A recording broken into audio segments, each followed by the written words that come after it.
बिस्मिल्लाहिर्रहमानिर्रहीम। अस्सलाम वालेकुम।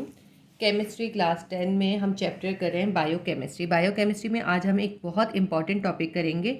वो टॉपिक है हमारा न्यूक्लिक एसिड। न्यूक्लिक एसिड जब हम पढ़ेंगे तो हम ये आज जानेंगे कि न्यूक्लिक एसिड क्या होता है, कैसे फॉर्म होता है और इसकी कॉम्पोजिशन क्या होती है, और दूसरा इसकी टाइप्स कौन कौन सी हैं। न्यूक्लिक एसिड जो है 1869 में फ्रेडरिक मिस्चर नामी एक साइंटिस्ट था। उसने एक जो पस सेल होता है ना, जो कि कोई भी पस पड़ जाती है, किसी ज़ख़म के अंदर पस आ जाती है, उस पस सेल के न्यूक्लियस से कुछ सब्सटेंस निकाला। उस सब्सटेंस को क्योंकि उसने न्यूक्लियस से निकाला था, एक तो ये वजह थी, और दूसरा उसकी नेचर जो थी वो एसिडिक था, इसलिए उसके उस सब्सटेंस का नाम दे दिया न्यूक्लिक एसिड। ठीक है, न्यूक्लिक एसिड क्या है? न्यूक्लियस के अंदर पाया जाता है ये, और क्योंकि एसिडिक नेचर होती है इसलिए इसका नाम न्यूक्लिक एसिड रख दिया। इसको न्यूक्लिक एसिड नाम तो इसीलिए दिया था क्योंकि ये न्यूक्लियस से निकला था, लेकिन इस बाद में ये मालूम हुआ कि ये सिर्फ न्यूक्लियस में ही नहीं बल्कि साइटोप्लाज्म में भी पाया जाता है, क्योंकि कुछ जो प्रोकैरियोट थे उनका जब ऑब्जर्व किया गया था उनके अंदर भी न्यूक्लिक एसिड मौजूद था। ठीक है, अब न्यूक्लिक एसिड तो मैंने आपको बता दिया कि कैसे डिस्कवर हुआ। हम इसको डिस्कवर नहीं कहते, इसको आइसोलेट कहते हैं, क्योंकि फ्रेडरिक मिस्चर ने उसको न्यूक्लियस में से सेपरेट किया था। आइसोलेट मतलब है सेपरेट करना, इसलिए इसको कहते हैं आइसोलेटेड। ठीक है, ये तो उसका इंट्रोडक्शन हो गया। न्यूक्लिक एसिड बनता कैसे है? न्यूक्लिक एसिड जो है असल में छोटे छोटे न्यूक्लियोटाइड्स के मिलने से बनता है। न्यूक्लियोटाइड्स क्या होते हैं? मोनोमर्स होते हैं, छोटे मॉलिक्यूल होते हैं। न्यूक्लियोटाइड्स जब आपस में मिलते हैं एक लॉन्ग चेन बनाते हैं, पॉलीमराइजेशन करते हैं, आपस में पॉलीमराइजेशन होती है उनकी और वो लॉन्ग चेन बना लेते हैं। उस लॉन्ग चेन को कहते हैं न्यूक्लिक एसिड। ठीक है, जो उनकी चेन बनती है, बहुत सारे न्यूक्लियोटाइड मिलके जो चेन बनाते हैं उसको कहते हैं न्यूक्लिक एसिड। अब इम्पॉर्टेंट बात ये आ जाती है कि जो न्यूक्लियोटाइड्स हैं ये कैसे बनते हैं। तो इनकी फॉर्मेशन बहुत इंपॉर्टेंट होती है। इनकी फॉर्मेशन जो होती है, इनकी कॉम्पोजिशन जो है न्यूक्लियोटाइड की, वो 3 चीज़ों से कंपोज होते हैं ये। ठीक है, each nucleotide is compose of three main components. Number 1 is pentose sugar. Pentose sugar कौन सी शुगर होती है? ऐसी शुगर होती है जिसमें 5 कार्बन एटम होते हैं। पेंट से पेंटोज है ना, तो 5 कार्बन एटम वाली शुगर होती है। ठीक है, एक तो ये इस पे इंपॉर्टेंट चीज़ होती है। दूसरा जो इसके अंदर इंपॉर्टेंट इसका कंपोनेंट होता है वो होता है फॉस्फेट ग्रुप, या इसको कहते हैं फॉस्फेट एसिड भी कहते हैं। इसका फॉर्मूला होता है H3PO4। इसमें थर्ड जो चीज़ बहुत इंपॉर्टेंट होती है वो होती है नाइट्रोजनस बेस। ठीक है, जब ये नाइट्रोजनस बेस जो होती है 2 तरह की होती है, एक प्यूराइंस होते हैं और एक पायरेमिडीन्स होते हैं। नाइट्रोजनस बेस असल में 5 होते हैं। इन 5 में के अंदर जो है प्यूराइंस और पायरेमिडीन्स मिक्स है। ठीक है, जो नाइट्रोजनस बेस जो इंपॉर्टेंट नाइट्रोजनस बेस जो होते हैं इंपॉर्टेंट कौन से होते हैं? एक होता है एडेनाइन, दूसरा होता है गुनैन। एडेनिन और गुनैन ये दोनों जो होते हैं ये होते हैं प्यूराइंस। कौन से वाले नाइट्रोजनस बेस होते हैं? प्यूराइंस नाइट्रोजनस बेस होते हैं, और इनके अंदर जो होता है डबल रिंग पाया जाता है। इसके बाद जो होते हैं 3 और होते हैं। थर्ड होता है इसका साइटोसाइन, फोर्थ होता है थायामीन, 5 होता है यूरेसिल। ये जो 3 होते हैं साइटोसाइन, थायामीन और यूरेसिल, ये आते हैं पायरेमिडीन्स में। इनके अंदर सिर्फ सिंगल रिंग होता है। ये तो न्यूक्लियोटाइड हमने देख लिया किस किस चीज़ से बनते हैं। इन 3 चीज़ों के मिलने से बनते हैं, पेंटोज शुगर से, फॉस्फेट एसिड से और नाइट्रोजनस बेस। नाइट्रोजनस बेस इसमें से थोड़ा डिफरेंट हो जाते हैं, तो डिफरेंट तरह के न्यूक्लियोटाइड्स बनते हैं। न्यूक्लियोटाइड जिस वक्त कंपोज होते हैं या बनते हैं तो वो एक खास तरीके से बनते हैं। सबसे पहले पेंटोज शुगर जो होती है नाइट्रोजनस बेस से कंबाइन होती है। नाइट्रोजनस बेस से कंबाइन होने के बाद वो बना लेती है न्यूक्लियोसाइड। न्यूक्लियोसाइड जो होते हैं, अब जो न्यूक्लियोसाइड बन गए फिर वो फॉस्फेट ग्रुप के साथ कंबाइन होते हैं और फिर वो न्यूक्लियोटाइड बन जाते हैं। इसमें से कुछ मैंने आपकी बुक से लिखा है और कुछ मैंने कुछ इंपॉर्टेंट चीज़ें ली जो इसमें ऐड करी हैं। ये न्यूक्लिक एसिड का जो है मैंने आपको पूरा का पूरा टॉपिक समझा दिया। इसके बाद मैं आपको डीएनए और आरएनए भी समझाऊंगी। और आपकी बुक में जो है क्वेश्चन नंबर 4 है इसका, जिसमें आपको न्यूक्लिक एसिड डिस्क्राइब करना है, डीएनए और आरएनए दोनों डिस्क्राइब करना है। तो ये न्यूक्लिक एसिड का आप इसमें से ये डिस्क्राइब कर दीजिए।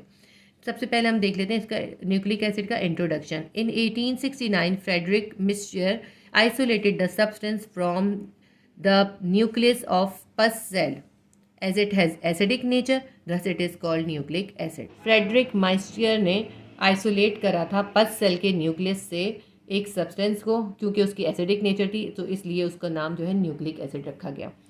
अब इसकी हम डेफिनेशन देख लेते हैं। Nucleic acid are defined as the macromolecule which are formed by the polymerisation of nucleotide या monomers are called nucleic acid. ठीक है, हम ऐसे डिफाइन कर सकते हैं कि ये बड़े मॉलिक्यूल्स हैं जो कि फॉर्म होते हैं न्यूक्लियोटाइड यानी मोनोमर्स की पॉलीमराइजेशन से, और ये कहलाते हैं न्यूक्लिक एसिड। या एक ये डेफिनेशन यहाँ तक भी लिख सकते हैं और ये भी साथ में ऐड भी कर सकते हैं। और we can say that nucleic acid are the long chain of polynucleotides.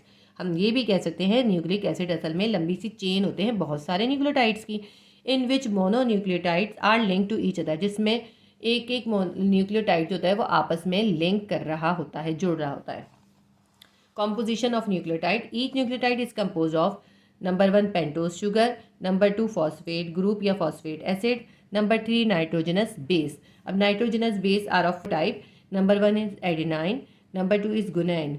Adenine और guanine has the double ring, so they are called purines. Third हमारा है साइटोसाइन, फोर्थ है थायामीन एंड उसके बाद फिफ्थ है uracil. Cytosine, thymine and यूरेसिल्स are called pyrimidines and they contain single ring. Nucleic acid हमने समझ लिया। अब हम देख लेते हैं न्यूक्लिक एसिड की कितनी टाइप्स है। There are 2 types of nucleic acid. Number 1 is deoxy ribonucleic acid या डीएनए, और नंबर 2 इज राइबोन्यूक्लिक एसिड या RNA. Deoxy ribonucleic acid कैसा न्यूक्लिक एसिड होता है?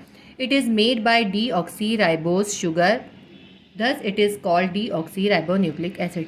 क्योंकि ये जो होता है डी ऑक्सी राइबोज शुगर से बना होता है, इसलिए इसको कहते हैं डी ऑक्सी राइबोन्यूक्लिक एसिड। ठीक है, क्योंकि ये डी ऑक्सी राइबोज शुगर से बनता है इसलिए डी ऑक्सी राइबोन्यूक्लिक एसिड कहलाता है। In deoxy ribonucleic acid nitrogenous bases are cytosine, guanine, adenine and thiamine.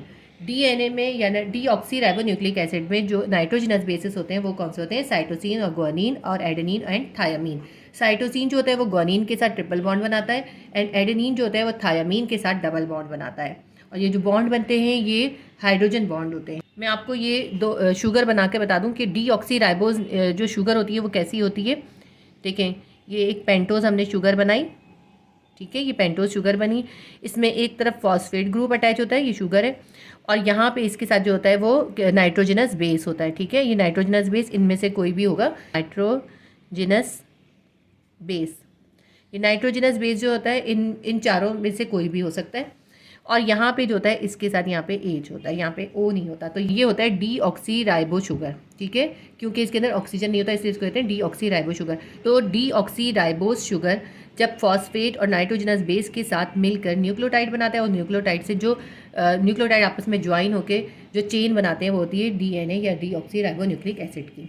अब हम देख लेते हैं राइबोन्यूक्लिक एसिड क्या है। Ribonucleic acid is form by ribose sugar, ये बनता है राइबोस शुगर से, thus it is called ribonucleic acid, इसीलिए इसको राइबोन्यूक्लिक एसिड कहते हैं। In RNA nitrogenous bases are, RNA में जो नाइट्रोजनस बेसिस होती हैं वो कौन सी होती हैं? Cytosine, guanine, adenine and uracil. इसमें जो थे थायामीन की जगह यूरेसिल होता है। अब इसका भी हम जो है स्ट्रक्चर बना के दिखा देती हूँ मैं आपको। ये हमने एक पेंटोज शुगर बनाई, ठीक है, ये शुगर है, यहाँ पे इसके साथ जो होता है नाइट्रोजनस बेस होता है, और वो ज़ाहिर है यूरेसिल, एडेनिन इनमें से कोई भी हो सकता है, नाइट्रोजनस बेस होता है, और यहाँ पे इसके फॉस्फेट ग्रुप होता है, और यहाँ पे इसके OH होता है। जब ये ऐसी शुगर जिसमें ये ऑक्सीजन शामिल होता है तो वो कौन सी हो जाती है? वो जाती है राइबोस शुगर। तो राइबोस शुगर से जब फॉस्फेट और नाइट्रोजनस बेस का कंबाइन होते हैं तो वो ऐसे न्यूक्लियोटाइड बनाते हैं जो कि आपस में कंबाइन होकर राइबोन्यूक्लिक एसिड या आरएनए बना लेते हैं। तो ये तो हमारी टाइप्स ऑफ न्यूक्लिक एसिड हमने शॉर्टली आपको बता दी। अब हम डिटेल के साथ डीएनए और आरएनए को डिस्क्राइब करेंगे। अब हम डिटेल से डीएनए को डिस्क्राइब करेंगे, डीएनए क्या होता है और कहाँ पे पाया जाता है और इसका क्या फंक्शन है और इसकी क्या इंपॉर्टेंस है। ठीक है, सबसे पहले हम इसका इंट्रोडक्शन देख लेते हैं। सबसे पहले मैं आपको थोड़ा सा इसको डिस्क्राइब कर देती हूँ। डीएनए जो होता है ऐसी शुगर से बनता है जिसमें शुगर जो होती है वो कौन सी होती है? डी ऑक्सी राइबोस शुगर होती है। ये जो ना एक न्यूक्लियोटाइड है, ये ऐसा न्यूक्लियोटाइड है जिसमें डी ऑक्सी राइबोस शुगर है। कैसे पता चला है? क्योंकि यहाँ पे H के साथ O नहीं है, ऑक्सीजन नहीं है, इसलिए ये कौन सी शुगर है? ये शुगर है डी ऑक्सी राइबोस। और ये पेंटोज है क्योंकि इसके अंदर 5 कॉर्नर है यानी 5 कार्बन है। तो जब एक D oxy ribose sugar phosphate group से मिलती है और नाइट्रोजनस बेस से कंबाइन होती है तो मिल के जो वो न्यूक्लियोटाइड बनाती है, वो न्यूक्लियोटाइड आपस में मिल के बना लेते हैं डी ऑक्सी राइबोन्यूक्लिक एसिड या डीएनए। ये जो डीएनए होता है ये डबल स्ट्रैंड होता है, यानी कि इसकी 2 स्ट्रैंड्स होती हैं और इसको कहते हैं हीलिक स्ट्रक्चर, डबल हीलिक स्ट्रक्चर कहते हैं इसको। हम देखें, ये मैंने आपके लिए ड्रॉ करा है। ये जो डीएनए होता है ये डबल स्ट्रैंड होता है और दोनों स्ट्रैंड्स आपस में एक दूसरे के ऊपर ओवरलैप हो रही होती हैं, ठीक है, ओवरलैप हो रही होती हैं, स्पाइरल हो रही होती हैं, तो इसको कहते हैं डबल हीलिक्स स्ट्रक्चर। इसीलिए डीएनए को कहते हैं डबल हीलिक्स स्ट्रक्चर, या फिर आप कह लें डबल चेन स्ट्रक्चर। जो इसकी चेन होती है, ये जो चेन बनती है, ये चेन बनती है फॉस्फेट ग्रुप से और पेंटोज शुगर आपस में जब मिलते हैं। पेंटोज शुगर मैंने आपको बता दिया ना, क्योंकि इसमें 5 कार्बन एटम होते हैं इसलिए इसको पेंटोज शुगर कहते हैं। तो फॉस्फेट ग्रुप और पेंटोज शुगर आपस में मिलकर ये इसका स्ट्रैंड बनाते हैं, या ये जो इसकी बॉडी होती है, इसका जो बैकबोन होती है, इसको बैकबोन कह लें या इसकी बॉडी कह लें या इसका स्ट्रक्चर कह लें। तो ये जो स्ट्रैंड बनती है ये बनती है phosphate group and pentose sugar के कॉम्बिनेशन से। उसके बाद हमारे पास रह जाते हैं नाइट्रोजनस बेस। नाइट्रोजनस बेस में क्या होता है, एक स्ट्रैंड का एक नाइट्रोजनस बेस दूसरे स्ट्रैंड के दूसरे नाइट्रोजनस बेस के साथ जो होते हैं बॉन्डिंग कर लेता है। मकसद क्या हुआ, जैसे अगर एक स्ट्रैंड का साइटोसिन होता है वो दूसरी स्ट्रैंड के गुआनिन के साथ ट्रिपल बॉन्ड बना लेगा, ठीक है, और हमेशा साइटोसिन गुआनिन के साथ ट्रिपल बॉन्ड बनाएगा। एक का साइटोसिन होगा तो दूसरी स्ट्रैंड का गुआनिन होगा और इन दोनों के दरमियान ट्रिपल बॉन्ड बनेगा। ये ट्रिपल बॉन्ड जो है ये हाइड्रोजन बॉन्ड होता है, जो कि असल में एक्चुअली बॉन्ड नहीं होता। असल में एक्चुअली वो हाइड्रोजन बॉन्ड हम पहले पढ़ चुके हैं कि हाइड्रोजन बॉन्ड की बॉन्ड नहीं होता, बल्कि ये एक अट्रैक्शन होती है इनके दरमियान की। इसी तरह से अब ये साइटोसिन और गुआनिन का हमने बता दिया। उसके बाद हम देखते हैं दूसरे जो नाइट्रोजनस बेसिस है वो है एडेनिन और थायामीन। तो अगर एक का एडेनिन जो होता है वो दूसरे के थायामीन से मिलेगा और आपस में दोनों आपस में किससे मिलेंगे, डबल बॉन्ड से डबल बॉन्ड बनाएंगे, यानी हाइड्रोजन बॉन्ड होगा। और हाइड्रोजन बॉन्ड जो होता है असल में बॉन्ड नहीं होता बल्कि एक अट्रैक्शन होती है दोनों के बीच में, ठीक है। तो आपको ये समझ में आ गया कि ये जो 4 नाइट्रोजनस बेसिस थे ये ऑल्टरनेटिव आपस में जोड़ते हैं। साइटोसिन हमेशा गुआनिन के साथ बॉन्डिंग करेगा और एडेनिन हमेशा थायमीन के साथ बॉन्डिंग करेगा। एक का एक साइटोसिन होगा तो दूसरे का गुआनिन होगा, और अगर एक का गुआनिन होगा तो दूसरे का साइटोसिन होगा, मतलब ये दोनों ही आपस में आमने सामने होंगे हमेशा। इसी तरह एक का एडेनिन होगा तो दूसरे का थायामीन होगा। तो ये आपको समझ में आ गया होगा इसका स्ट्रक्चर। इसके बाद हम डिस्कस कर लेते हैं इसका डीएनए का फंक्शन क्या होता है। डीएनए का काम जो होता है वो जेनेटिक इन्फॉर्मेशन को स्टोर करता है, अपने पास स्टोर रखता है, और जब नए सेल की प्रोडक्शन हो रही होती है, रिप्रोडक्शन हो रही होती है, जब कोई रिप्रोडक्शन का प्रोसेस हो रहा होता है तो वो उस जेनेटिक इन्फॉर्मेशन को उस सेल में ट्रांसफ़र भी करता है, ठीक है। न सिर्फ ये कि वो स्टोर करता है बल्कि जो है जनरेशन टू जनरेशन इसको ट्रांसपोर्ट भी करता है। इसके 2 काम हैं, ठीक है। इसके अलावा ये डीएनए जो होता है ये आरएनए भी कंपोज करता है, इसी से आरएनए कंपोज होता है और आरएनए को ये अपनी जेनेटिक इन्फॉर्मेशन सेंड करता है। आरएनए उनको कलेक्ट कर उन इन्फॉर्मेशन को लेने के बाद उनको रीड करता है और फिर उसको रीड करने के बाद उसको आगे जो है वो अमाइनो एसिड सेल में भेजता है। राइबोसोम्स के अंदर जो होता है वो प्रोटीन सिंथेसाइज होता है। जेनेटिक इन्फॉर्मेशन जो होती है एक सेल से दूसरे सेल में ट्रांसफ़र होती है।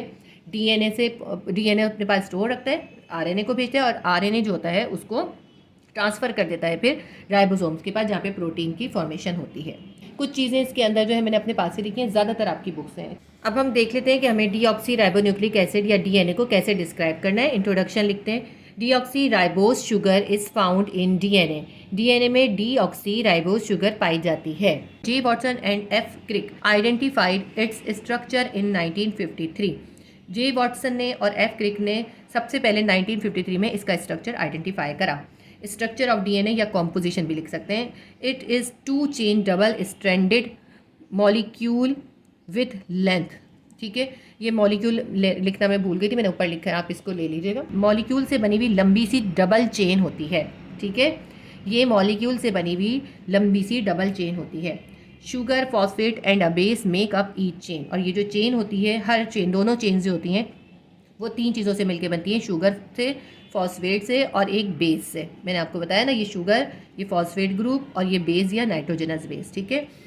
It contain deoxy ribose sugar thus called deoxy ribonucleic acid. क्योंकि इसके अंदर डीऑक्सी राइबोज शुगर होती है, यानी कि उसमें ऑक्सीजन नहीं होती, तो इसलिए इसको कहते हैं deoxy ribonucleic acid. It is found in nucleus of a cell. ये सेल के न्यूक्लियस में पाए जाते हैं, ठीक है।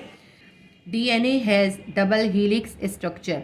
डीएनए का जो होता है डबल हीलिक्स स्ट्रक्चर होता है, यानी डबल चेन होता है। मींस डबल स्ट्रैंडेड स्ट्रक्चर, यानी कि उसकी डबल चेन होती है, डबल स्ट्रैंड्स होते हैं। Both strands are overlapped. दोनों स्ट्रैंड्स आपस में ओवरलैप्ड होते हैं या स्पाइरल होते हैं। Both strands are made up by phosphate group and ribose sugar.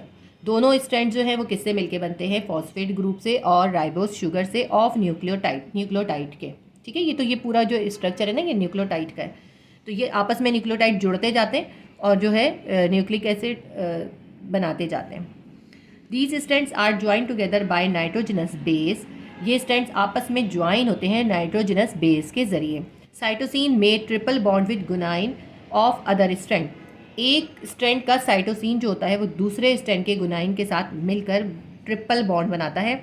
While adenine, जबकि एडेनिन जो होता है made double bond with the thymine of other strand. तो एक स्ट्रैंड का एडेनिन जो होता है डबल बॉन्ड बनाता है दूसरे स्ट्रैंड के थायमीन के साथ। This bond is hydrogen bond. ये बॉन्ड जो होता है कौन सा होता है, ये हाइड्रोजन बॉन्ड होता है। ये ट्रिपल और डबल बॉन्ड जो बन रहा है ये हाइड्रोजन बॉन्ड है। ये हमने इसको ऐसे एक्सप्लेन कर दिया। Cytosine make triple bond with guanine and adenine make double bond with thymine. आप पूरा नाम भी लिख सकते हैं, इसमें मैंने शॉर्ट करके लिखा है, आप लिख सकते हैं। इसके बाद एक इंपॉर्टेंट बात जो डीएनए की है, डीएनए कंटेन जीन्स। डीएनए के अंदर जीन्स होते हैं। जीन्स क्या है, genes are the structural and functional unit of heredity. Heredity या विरासत में जो भी चीज़ आगे ट्रांसफ़र होती है उसका स्ट्रक्चर और उसका फंक्शन कैसा होना है, जीन्स के अंदर वो सब स्टोर होता है। जीन्स की डेफिनेशन आप याद रखिएगा। Genes are the structural and functional unit of heredity. Genes जो है स्ट्रक्चरल और फंक्शनल यूनिट है हेरिडिटी का। इसके बाद हम देख लेते हैं इंपॉर्टेंस ऑफ डीएनए या ये फंक्शन ऑफ डीएनए भी लिख सकते हैं आप। इसके फंक्शन क्या है डीएनए के, DNA is a permanent storage site of genetic information. DNA जो है वो एक परमानेंट साइट है, वहाँ पे परमानेंटली जो है जेनेटिक इन्फॉर्मेशन स्टोर हो जाती है। It transport and store all of cell genetic information. ये अपने पास जो होता है स्टोर भी करता है सेल की सारी जेनेटिक इन्फॉर्मेशन को और फिर उसको आगे ट्रांसपोर्ट भी करता है। नेक्स्ट इसका हम लिखते हैं, it conveys these instructions on how to build protein from amino acid from generation to generation. ये वो इंस्ट्रक्शन भेजता है कि सेल को किस तरह की प्रोटीन बनानी है अमाइनो एसिड से एक जनरेशन से दूसरे जनरेशन में। ठीक है, इसका थर्ड पॉइंट है which is called genetic code of life, जिसको हम कहते हैं इस इंफॉर्मेशन को कहते हैं जेनेटिक कोड ऑफ लाइफ। इसका फोर्थ पॉइंट है protein formation in new cell is determined by the sequence of nitrogenous bases in DNA. जो नए सेल में प्रोटीन की फॉर्मेशन हो रही होती है उसकी इंस्ट्रक्शन जो होती हैं वो डीएनए से ही जाती हैं। उसके अलावा इसका एक और पॉइंट है, आप लिख सकते हैं डीएनए फॉर्म्स आरएनए। डीएनए जो है आरएनए भी फॉर्म्स करता है, वो मैं लिखना भूल गई हूँ, मैं यहाँ पे बाद में ऐड कर दूँगी। ये हमारा जो है डीऑक्सीराइबोन्यूक्लिक एसिड या डीएनए का पूरा स्ट्रक्चर मैंने आपको समझा भी दिया और पूरा अच्छे से डिस्क्राइब भी कर दिया। अब हम देख लेते हैं आरएनए क्या चीज़ है। वैसे तो मैंने आपको डीएनए के साथ और न्यूक्लिक एसिड के साथ समझा दिया राइबोन्यूक्लिक एसिड आरएनए के बारे में भी, फिर भी मैं आपको एक बार और समझा देती हूँ। आरएनए भी आरएनए में कौन सी शुगर होती है, राइबोज शुगर होती है जिसके अंदर OH होता है, ऑक्सीजन शामिल होती है, इसीलिए इसको राइबोज शुगर कहते हैं। तो ऐसी राइबोज शुगर जब फॉस्फेट के साथ और नाइट्रोजनस बेस के साथ कंबाइन होकर ऐसे न्यूक्लियोटाइड बनाती है, वो कौन से न्यूक्लियोटाइड होते हैं, वो होते हैं राइबोन्यूक्लियोटाइड। तो वो जो राइबोन्यूक्लियोटाइड होते हैं वो आपस में मिलते हैं तो वो राइबोन्यूक्लिक एसिड या आरएनए बना लेते हैं। ठीक है, एक चीज़ इसके अंदर ये चेंज होती है कि इसमें पेंटोज शुगर के साथ जो होता है ऑक्सीजन भी शामिल होता है। दूसरी चीज़ के अंदर जो चेंज होती है वो ये होती है कि इसके अंदर जो यहाँ पे नाइट्रोजनस बेस के अंदर जो होता है थायमीन की जगह, थायमीन को रिप्लेस कर देता है, उसको जगह ले लेता है कौन, यूरेसिल। यानी इसमें जो 4 नाइट्रोजनस बेस होते हैं वो कौन कौन से होते हैं, सबसे पहला होता है एडेनिन, नंबर 2 होता है गुनीन, नंबर 3 होता है साइटोसिन, नंबर 4 होता है यूरेसिल। थायमीन नहीं होता बल्कि यूरेसिल होता है। तो ये 2 डिफरेंस होते हैं आरएनए और डीएनए के अंदर, कि इसमें राइबोज शुगर होती है और दूसरा इसके अंदर जो नाइट्रोजनस बेस होती है उसके अंदर नाइट्रोजनस बेस में यूरेसिल होता है। आरएनए का काम क्या होता है, आरएनए के पास जब डीएनए जो होता है वो अपनी इन्फॉर्मेशन ये आरएनए तक पहुंचा देता है। जब आरएनए के पास वो पहुंचती है तो आरएनए के जो होते हैं वो 3 हिस्से होते हैं। सबसे पहला हिस्सा वो होता है जो कि इन्फॉर्मेशन को रिसीव करता है, उसको कहते हैं mRNA। जो सबसे पहले हिस्सा जो रिसीव करता है वो कहलाता है mRNA। ठीक है, जो मैसेज को रिसीव करता है, वो मैसेज को रिसीव करता है, इन्फॉर्मेशन को उसको डीकोड करता है, यानी उसको समझता है कि उसको करना क्या है और फिर उसको ट्रांसफ़र कर देता है कौन से पार्ट के पास, tRNA के पास। कौन से पार्ट के पास, tRNA। ये आरएनए के 3 हिस्से हैं, mRNA, tRNA और RNA। देखिए ये जो MB स्मॉल लिखा है और यहाँ पे TB स्मॉल लिखा है। ठीक है, tRNA के पास जब वो भेज देता है तो tRNA उतने ही अमाइनो एसिड को डिलीवर कर देता है राइबोसोम्स के पास। किसको डिलीवर कर देता है, राइबोसोम्स के पास। राइबोसोम्स के अंदर जो होता है वो होता है rRNA, यानी small r RNA, third type का RNA। ठीक है, देखिए आरएनए के तीनों टाइप्स हो गए, ये थर्ड टाइप है जो कि राइबोसोम के अंदर है। तो जब राइबोसोम के पास अमाइनो एसिड आते हैं तो ये आरएनए जो होता है वो उनको लिंक करके अमाइनो एसिड को पेप्टाइड बॉन्ड बनाता है और प्रोटीन फॉर्म करता है और प्रोटीन सिंथेसाइज हो जाती है इस तरह। ठीक है, तो आपको समझ में आ गया होगा कितना ईजी तरीके से मैंने आपको ये डिस्क्राइब करा कि आपकी बुक में नहीं है, या आपको थोड़ा सा ऐड करना होगा, इससे आपका जो आंसर होगा वो बहुत अच्छा हो जाएगा। मैंने बहुत ईजी करके बनाया है, वरना ये बहुत लेंथी और थोड़ा मुश्किल भी हो सकता है। आगे बड़ी क्लास में आप जब आगे पढ़ेंगे तो और मुश्किल होगा ये। ठीक है, मैं आपको ये पढ़ के बताती हूँ। जो मैंने आपको बोला है सारा वो सब कुछ इसके अंदर मैंने लिखा हुआ है। Composition and structure of RNA. It is made up of ribose sugar, ribose sugar से बना है। It's a molecule with only one strand. जब इस सबसे इंपॉर्टेंट इसकी बात ये कि इसके अंदर सिर्फ एक स्ट्रैंड होता है। It contains nitrogenous base adenine, guanine, cytosine and uracil. इसके अंदर कौन कौन से नाइट्रोजनस बेस होते हैं? Adenine, guanine, cytosine and uracil. It present in the nucleolus, ये न्यूक्लियोलस के अंदर पाया जाता है। मैंने आपको ये पेंटोज शुगर बना कर दिखाया, पेंटोज शुगर है, यहाँ पे ये साइटोसिन है। ठीक है, साइटोसिन है, यहाँ पे फॉस्फेट एसिड है और यहाँ पे OH है। ठीक है, ये ज़रूरी नहीं है बनाना, ये मैंने आपको समझाने के लिए बनाया है। अब इसका हम फंक्शन देख लेते हैं। DNA produce RNA in order to convey genetic information. DNA से ही RNA बनता है और इसलिए बनता है ताकि वो उसको इन्फॉर्मेशन को आगे पहुंचा सके। असल में अगर हम देखें ना तो RNA का काम क्या है कि वो जो होता है रिसीव करता है, रिसीव करके आगे पहुंचाता है। एक तरह से हम ये कह सकते हैं कि RNA जो होता है इंचार्ज होता है, जब उसके पास इन्फॉर्मेशन आती है तो वो इंचार्ज बन जाता है और सब चीज़ों को रेगुलेट करके और प्रोटीन को सिंथेसाइज करने देता है। लेकिन उसको किस तरह करता है ये मैंने अभी आपको जो समझाया वही इसमें लिखा हुआ है। The information that sent to RNA is received. जब RNA को इन्फॉर्मेशन भेजी जाती है उसको रिसीव करता है, रीड करता है, डीकोडेड करता है एंड सिंथेसाइजेस प्रोटीन, और फिर वो प्रोटीन को सिंथेसाइज करने के लिए अमाइनो एसिड को भेज देता है। There are 3 types of RNA। इसकी 3 टाइप्स हैं RNA की। नंबर 1 है mRNA, small mRNA। It receive genetic information, read करता है, डिकोड करता है and then transfer to tRNA, और फिर ये tRNA के पास भेज देते हैं, स्मॉल t के पास।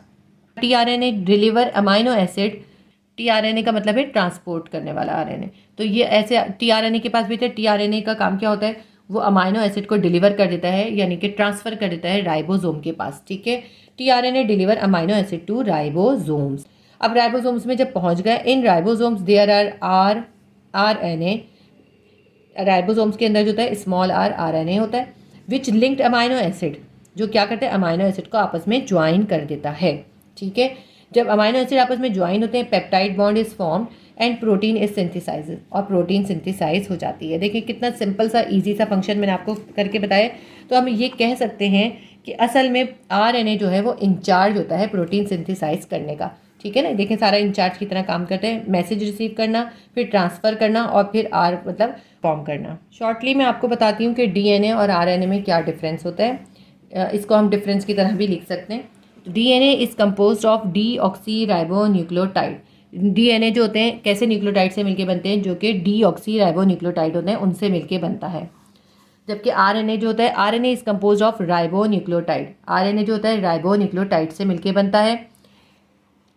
इट हैज़ डबल स्ट्रैंड, ये जो होता है डबल स्ट्रैंडेड होता है। It has only one strand, इसका सिर्फ एक ही स्ट्रैंड होता है। असल में ये नंबर 2 होना चाहिए था, लेकिन मैं लिखना भूल गई थी, इसलिए मैंने इसको बीच में इसके साथ ऐड कर दिया। आप इसको नंबर 2 करके भी लिख सकते हैं। ठीक है, उसके बाद हम लिख लेते हैं it contains deoxy ribose sugar. DNA के अंदर जो होती है डीऑक्सी राइबोज शुगर होती है। RNA contain ribose sugar, RNA के अंदर राइबोज शुगर होती है। आपको मैंने बताया था डीऑक्सी राइबोज शुगर कैसी शुगर होती है? जिसमें ऑक्सीजन नहीं होती, और राइबोज शुगर वो ऐसी पेंटोज शुगर होती है जिसके अंदर ऑक्सीजन होती है। इसके बाद हम नेक्स्ट पॉइंट देखते हैं। It has nitrogenous bases adenine, guanine, cytosine and thymine. इसके अंदर जो 4 नाइट्रोजनस बेसिस होते हैं वो कौन से होते हैं? Adenine, guanine, cytosine and thymine. जबकि RNA को हम देखते हैं, इट हैज़ नाइट्रोजनस बेसिस। इसके अंदर जो नाइट्रोजनस बेसिस होते हैं वो ये होते हैं adenine, guanine, cytosine and uracil. इसके अंदर थायामीन के बजाय यूरेसिल होता है। ठीक है, ये इसका मेन डिफरेंस है, और एक इसका मेन डिफरेंस ये है राइबोज शुगर का। उसके बाद हम देखते हैं it contain genes that regulate RNA production. DNA के अंदर जीन्स होती हैं जो RNA की प्रोडक्शन को रेगुलेट करती हैं। इनसे ही तो DNA से ही तो RNA बनता है। RNA जो है RNA is the in charge of guiding the production of new protein. RNA जो होता है वो असल में इंचार्ज होता है। इंचार्ज का काम करता है, गाइड करता है कि प्रोटीन कैसे बनेगी, प्रोटीन बनाने की पूरी गाइड करता है, पूरा उसको इंचार्ज करता है। नेक्स्ट पॉइंट देखते हैं। DNA is found in chromosome, mitochondria and chloroplast and nucleus in the cell. Cell के न्यूक्लियस में भी पाया जाता है, उसके अलावा क्लोरोप्लास्ट में, माइटोकॉन्ड्रिया में, क्रोमोसोम्स में पाया जाता है। ठीक है। RNA is present in nucleolus. RNA जो होता है न्यूक्लियोलस में होता है। उसके बाद नेक्स्ट पॉइंट है DNA transport and store all cells genetic information. DNA जो होता है वो सेल की सारी जेनेटिक इन्फॉर्मेशन को स्टोर भी करता है और आगे ट्रांसफ़र भी करता है फ्रॉम जनरेशन टू जनरेशन। जबकि आरएनए का हम लिखते हैं it receives the code and deliver amino acid to ribosome and synthesize protein. RNA का काम क्या होता है, ये उस जेनेटिक इन्फॉर्मेशन को डीएनए से रिसीव करता है, उसको डिकोड करता है और अमाइनो एसिड डिलीवर करता है राइबोसोम्स को, जहाँ पे सिंथेसाइज होते हैं प्रोटीन। तो ये इसका इंपॉर्टेंट सा डिफरेंस हो गया। मैंने आपको ये क्वेश्चन नंबर 4 भी पूरा करवा दिया। उसमें ये उन्होंने डिफरेंस नहीं पूछा था, मैंने आपको डिफरेंस इसलिए करवाया ताकि आपकी लिए जो हेल्पफुल रहे। ये भी आ सकता है एग्जाम में, आप ये भी कर लीजिएगा। और ये आपका पूरा टॉपिक कवर हो गया। उम्मीद करती हूँ आपके लिए हेल्पफुल रहा होगा। अगर आपके लिए हेल्पफुल रहता है तो वीडियो को लाइक किया करें और शेयर करें ज़्यादा से ज़्यादा। अगर आप पुरानी कोई वीडियो देखना चाहते हैं तो आप प्ले लिस्ट में देख लिया करें। प्ले लिस्ट में हर सब्जेक्ट और क्लास की अलग प्ले लिस्ट बनी हुई है, उससे आप आराम से कोई भी वीडियो देख सकते हैं। अल्लाह हाफिज़।